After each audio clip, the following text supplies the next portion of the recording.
paljon. Aina parannettavaa löytyy, täydellisesti näin koskaan ole. Ja Juha Pöytälaakso seuraa.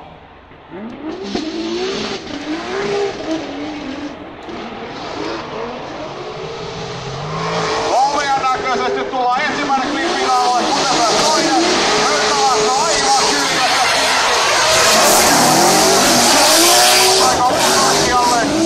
Ja sieltä sitten ensimmäinen klippin alue. Ja pelit suoraksi näin.